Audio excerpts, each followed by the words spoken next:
So it sounds like Nick was like fully involved. Like, what was he like on set? First of all, Nick is the most intense actor I've ever worked with, in the sense that like 6 weeks, 5, 6 weeks before production, like it seems like that's all he does.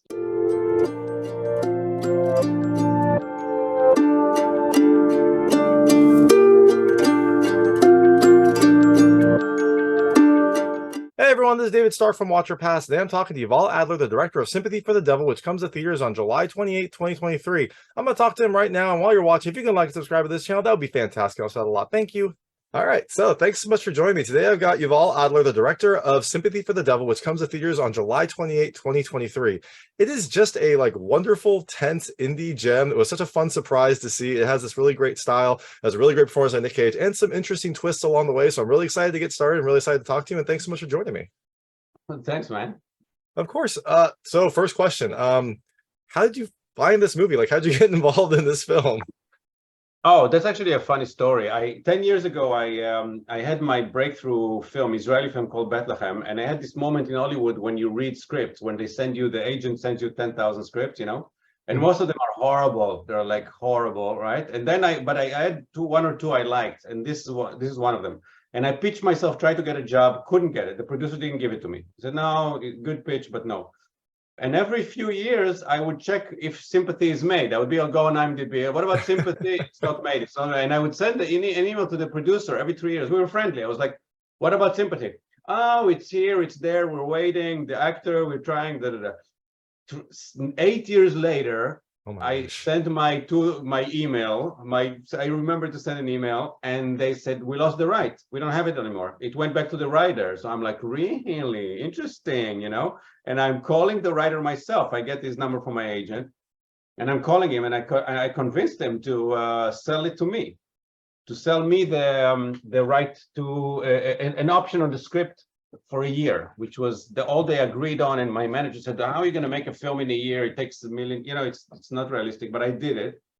And then magically this film came together like so fast, because I made the film with Joel, and Joel became available in the summer because of some other film fell through or something, and suddenly there was a window you can get Joel, and Joel is somebody I immediately imagined as driver, because he's exactly has this kind of quiet charisma that the driver needs, And then the agent said, but Nick is available too. What about Nick? I was like, so it kind of felt, happen in weeks, in months, and it never happens like this. I know, films take years and years. It was like a miracle. Yeah, that's amazing. And also good on you for kind of betting on yourself to only get the rights for a year. Maybe that's all that you were that was available, and then just seeing it through. That is insane. I'm just curious, what deal with the devil did you have to make to get Nic Cage involved? Because he was just amazing in this film. Not that he immediately responded to the script. The first call I had with him is he called me. You arrange a call, and they said, okay, and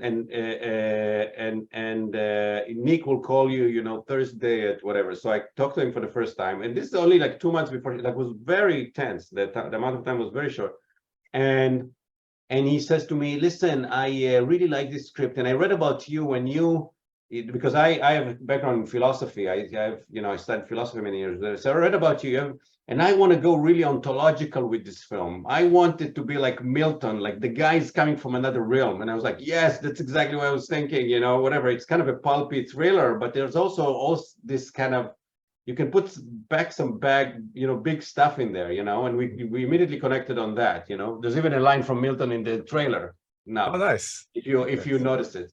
And then and that's it. There was, his only thing was, I want to shoot in Vegas. I have to. It was just before, whatever, it's personal stuff. But he wanted to shoot in Vegas, and we actually had a great deal from a studio in Vegas, View Studios, that allowed us to shoot all the driving in this LED setup. So suddenly it all clicked together, and we changed. The script was about, in New York, tons of descriptions of snow, night snow, whatever, and we changed it to Vegas and everything, But yeah, that's good. film. I think it's a great setup point. No, I think it was too. I was curious what the decision for Vegas was. I thought that was a good setting because you've got the lights, you've got kind of the like glitz of Vegas at the start, and then as soon as you leave the city, like it can just be dark and desolate and alone, and then you just get to focus on the characters and kind of the weird circumstances that they're put in. So so it sounds like Nick was like fully involved. Like, what was he like on set? Was he in character? Was he out of character? It sounds like he was just kind of like all in from the start. First of all, Nick is the most intense actor I've ever worked with, in the sense that like 6 weeks, 5-6 weeks before production, like it seems like that's all he does. Like all day he would text me, and the director is kind of busy before production. And it's like text. What about that line in page 10? Can we change it to that line? Look at this interview that I saw of Truman Capote. Look at the jacket he's wearing. Can we use this? Like constantly ideas, like for weeks before production, like a volcano of ideas. And then on the set, he's very focused. He's also, and I love that he's not the guy that goes to his trailer all the time. Mm-hmm. You know what I mean? Like we set up, we shoot, and then there's a 20 minutes or half an hour for the next setup. You wouldn't go for the trailer. You just sit there like minding his own business on the side, and look at the script, whatever, but you'd be there. And because there's something about actors going to the trailer and coming back and it's like it breaks everything. But he stays. He's like there, which is super cool. He's not in character. He's kind of playful. Like we always sit there and just tell dirty jokes. But he and on the set, the way he would do stuff is he would just do fun. He would come up with improv. Sometimes I would just not say cut at the end of the scene. He would start doing shit, and it was like so funny. And I would laugh behind the monitor, and he would see me laughing, and he would be like, it would egg him on to even do more stuff, because it was like, there's this thing that you get into this rhyme that he is in character, and whatever he does, kind of he's going to be in the neighborhood of what you need. And he also wants you to protect him from, if he goes too far, he knows that you will not put it in, Yeah, exactly. I was curious because this character felt like it was almost written for Nic Cage, at least the way that he portrayed it. So I was curious if he put his own spin on it, or if that was like in the script as well. It's like even the fact that he decided to do red hair, the jacket, it was, and it's not just a color, it's like a whole posture of this character. It's like, this is my night, this is my last night of whatever, it's my party, and in a way he thought about it like that. So he came with this attitude. Yeah, and it definitely, like, he instantly pops right in the scene. You're like, okay, that is going to, there's something important there, probably a bad thing is going to happen, but it definitely like differentiates. If he came in like a suit and like like a serious Nic Cage, it wouldn't have had nearly the same effect. Yeah, exactly. And so much of this film is kind of the chemistry, or I guess maybe like tension between Nic Cage's character and Joel's character. Yes. Did they have much time before to like work on this, or was it sounds like the schedule was just like they get in there? Oh, we had 1 week of rehearsals, which is it's if you do a few hours a day, you pass through the whole thing, and you have time to. And also on the set, we had rehearsals. The thing is that also one of the advantages of this film is that because we shot the driving in an LED stage, and because of the diner, a lot of that dialogue they sit down, is that they could do really long stretches of dialogue. They could do takes that are 6-7 minutes long, which is crazy. Like they would do 6-7 minutes pages of dialogue like in one sitting, and it's rare in film because usually you just do this line and this line, what I mean? It's like, so it gave them this ability to really get into the situation, which was I think beautiful. Yeah, that's awesome. And you said this all came together really quickly. When was this film? This feels like it could have been a COVID movie, but it sounds like maybe it was more recent. It kind of like it came together in the last year. End of COVID. Okay. It was like we shot mid-July to mid-August last year, like less than exactly a year ago we started shooting. So yeah, we're all over COVID. Everything is fine. That's perfect. I was over COVID, whatever. Multiple times probably at this point. And I love the music. I love kind of the like old school feel at the start. Yeah, it definitely felt Vegas, and it really kind of contributed. Who, was that you? Was that someone else involved in this? Like, it sounds like the music was important to you as well. It was a big, we didn't have any money, and the thing was to get these few songs. So there was like there was an Ellen Vega that before the film was made, I knew I wanted that song, and of course it's expensive, but I put it in from the very first edit in the diner scene, the Ellen Vega, like this huge song from, Ellen Vega, Fat City. And it became, and the producers heard it so much that they couldn't imagine the scene without it. So we got that one. Then there was the opening scene, the Scott Walker. Then I got a bunch of,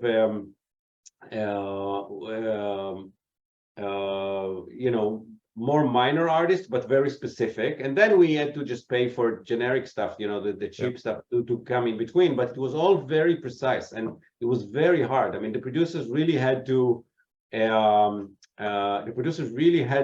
kind of, wait, I'm gonna tell you something. They really had to pitch into their pocket, and we all did. Oh, wow. It was really, in order to get the music we love, it was a fight, and eventually they stepped through. Like it was very not trivial for a film like this, because we ran out of money completely. Yeah. And it was just slowly each song fighting for it. And we had this music supervisor who was helping us with the rights and fighting for it, Cody Partridge. And my musician, he's also he's an Israeli guy, actually, Isha Yada, who's, I already worked with him before. He's also a DJ, and he also gave me a lot of references. And he made this crazy soundtrack for this film to go with the wackiness of it all. So it's actually, for minimal amount. And of course, there's a song that Nic sang, but that's a different melodrama. That was money earlier on, and that was a different fight. But everything was a fight in these budgets. In these films, it's everything. Yeah, for sure. And that's brave to kind of put that song in. I know so many indie directors do that, and then they're just kind of crossing their fingers that they'll get the rights by the end of the filming. So that's very brave. No, you can't. You have to clear it. You have to. It's like you put if you the song that Nic dances to in the film, you had to clear it before and get a deal with them before. There's no way to do it otherwise. Yeah, exactly. And this might be a little bit spoilery, but the title of the film, it sounds like the film was always titled Sympathy for the Devil. Yeah. I feel like there's a couple devils we could have sympathy for. Which one are we supposed to have sympathy for? Is it just kind of like the situation? Or I think that's kind of the magic of this film, is at the end, you're not really sure. That's up to you. That's up to you. I don't know. I know where my sympathies lie, but it's really up to you. All right, that sounds good. It's a film about the past coming, knocking at your door. It's like it does touch on some big themes, despite being just thriller, pulpy, joyride. There is this existentialist theme there. Yeah, and definitely literally knocking on your car door. So there we go. Exactly. So I know we have a little bit of time. I call it the lightning round. They're just lightweight questions about the film. I want to see how your personal experiences map to things in the film. You can feel free to skip any of them. I will not be offended, but I try to keep them very answerable. The first question is, can you pick a card? Let's see if we can start this the way the movie starts. Pick a card? Yeah. Ace. Of? Spades. No, I didn't get the trick right. I just picked what I did the movie. I know. I said. Oh wait. You should have known. I'll edit. Oh, there we go. Yeah. Next question is: what is the craziest color you've ever colored your hair, or have you colored your hair? I once in 2001, after 9/11, there was this anthrax attack. Remember that people sent anthrax envelopes? And I decided to have a Halloween costume like anthrax. Oh, wow. So it was not very tasteful. Some people didn't like the joke. It was too early. But I dressed like an envelope with powder, and I just put white powder on my hair like I'm anthrax. And that's the most I did to my hair ever. It is definitely timely. Maybe a little too soon, but I kind of I like the too soon is when it's funny. Afterwards, exactly. It's not funny. When was the last time you were in a diner? A couple of days ago. There's a diner here, Clark's Diner, legendary Clark's Diner in Brooklyn Heights, where I live, and I just was there with my kids. And what did you order? Did you order the special? No, I order a burger. That's a good, solid choice. Exactly. Can't go wrong with the burger. And when was your last road trip?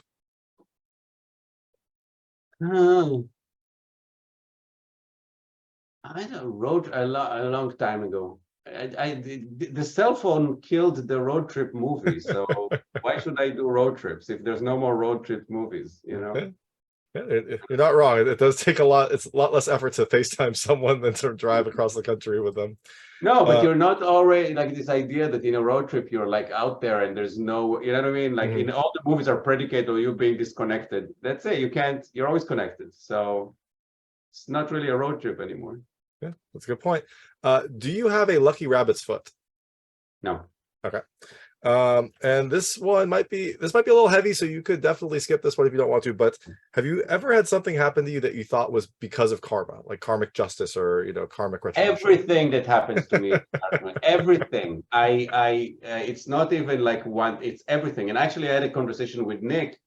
It was like, I had to deal, he also thinks like that. It was like, it's a spoiler. No, I can't tell it. Anyway, yes, everything. You could tell it though. I'll just cut it to the end. It'll be fine. No, because it's a spoiler. Because there's something in this film about dead kids, right? And Nick was about, my wife is about to give birth. I don't want to deal with, I don't want to. Because it's a karma thing, and I did that too. And then I told him, I was like, and that's how I tell myself. I said, there's this Bettelheim, the guy who interpreted fairy tales, the psychologist, and his theory was that kids, when they read fairy tales, they actually deal with stuff in imagination in order not to deal with it in life. Like it's not that. So I said, this is actually, we deal with horrible stuff in films, so we don't have to deal with it in life. It's actually the reverse karma.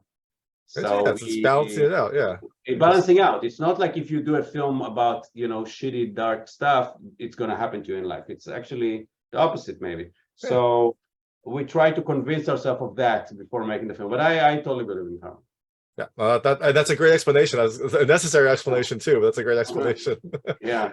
So the film is out July 28, 2023. You are out promoting it, getting the word out, building buzz for this movie. After this comes out, I'm sure you have other things you're working on. What can people look for next from you?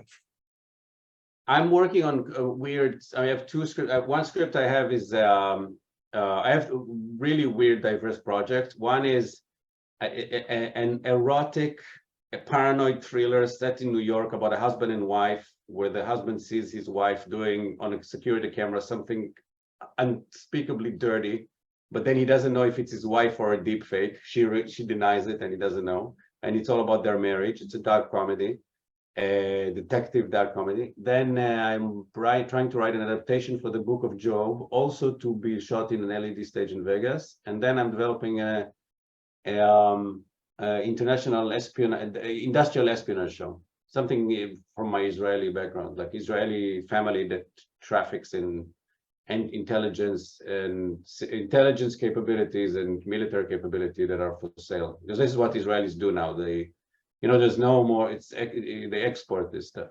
Yeah, no, for sure. And I'm also very curious to see what kind of karmic justice happens from that erotic thriller that you're making, because that's going to be an interesting balancing of the checkbook. Exactly. Because then I can have the most vanilla, banal, pure marriage, harmonious. If I exactly, I take it to the other extreme. Exactly. Awesome. Well, so you can look for all those, but first look for Sympathy for the Devil. It comes to theaters on July 28, 2023. This is Yuval Adler, the director. Thank you so much for joining me. It is a fun film. It was such a nice surprise when I started watching. I'm like, this is really enjoyable. Like, it's just a nice thriller that has some good tension. So definitely check it out. Perfect. Thanks so much. That was Yuval Adler, the director of Sympathy for the Devil, which comes to theaters on July 28, 2023. It is a fun, tense indie film that has a great performance by Nicolas Cage and some really interesting plot twists. If you like this interview, please like and subscribe to this channel. It helps me out a lot. Make sure all my new content goes straight to you. Thank you.